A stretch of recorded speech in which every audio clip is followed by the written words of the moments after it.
What up, freaks? Today, gagawa tayo ng Cauliflower Poppers. Saktong-sakto to, pang ulam, pang merienda or pang malupitang pulutan. Madali lang gawin to. Simulan na natin? Rekta na!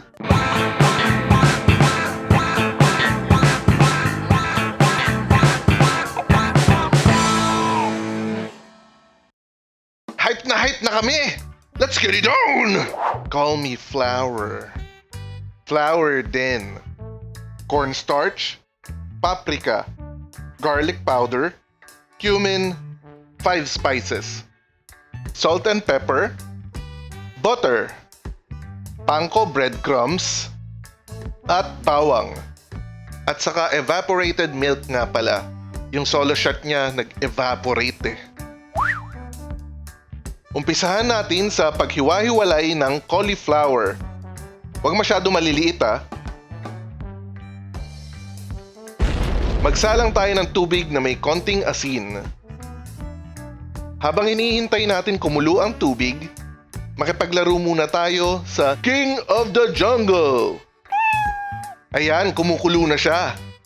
Kaya nga pala tayo nagpakulo ng tubig na may asin ay para ma-pre-cook ang ating cauliflower at para matanggal ang mga impurities nito. Pagkatapos ng 3 minuto, pwede na natin siyang hanguin at iset aside. Rekta na tayo sa paggawa ng batter or coating. Ilagay ang flour at lahat ng spices. Yan. Ambunan ng salt and pepper. Ang OA ng lalagyan natin ha. Lipat natin sa mas maliit. Yan. Continue lang sa pagmix mga tol. Paunti-unting lagyan ng milk ang ating mixture. Para lang naghahalo ng semento ha. Kapag ganito na kaswabe ang ating mixture, pwede na ilublub ang ating mga cauliflowers.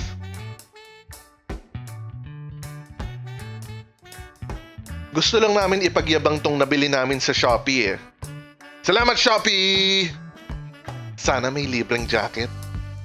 By the way, nagkakadkad na pala kami ng bawang. It's prito time! Pagulungin na natin sa breading ang ating coated cauliflowers. Ready na sila mag-floating sa mantika.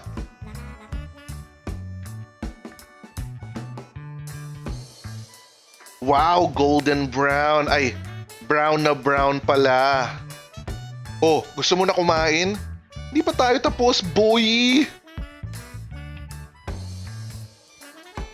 Tunawin ang butter sa pan at ilagay ang bawang. Kapag tostado na ang bawang, ilagay na natin ang mga pinritong cauliflower kanina.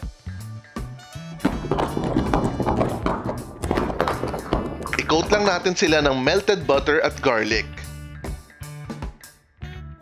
Bango ah! Baka manghingi yung kapitbahay. Kain na tayo? Rekta na!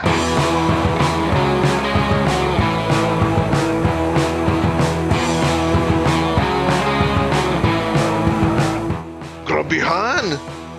Amoy pa lang, alam mo nang mapaparami ka ng kain. Comment nyo lang mga suggestion nyo sa baba. Next time na lang uli.